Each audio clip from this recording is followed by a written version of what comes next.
আত্মিক জীবনে আগে বাড়বে, শয়তান তো পাঙ্গা নেবে, বিরোধী তো পাঙ্গা নেবে। তারা নিজেকে সাবিত করার চেষ্টা করবে, আমি তো এটা আছি, আমি তো সেটা আছি, আমি এটা করে দেবো, সেটা করে দেবো। বাইবেল বলছে তোমার সামনে লম্বা টাইম কোনোদিন টিকতে পারবে না প্রভু যিশু জীবিত নামে।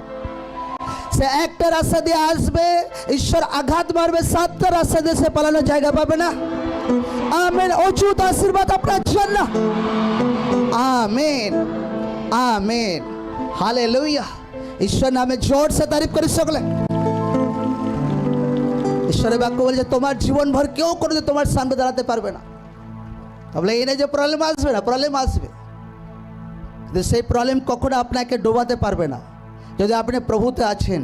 সেই প্রবলেম কখনো আপনাকে খতম করতে পারবে না যদি আপনি প্রভুর বাক্যতে আছেন। যে সেই প্রবলেম, সেই বিরোধ, সেই চ্যালেঞ্জ কখনো আপনাকে ডাউন করতে পারবে না যদি প্রভুতে আছেন। Amen, amen.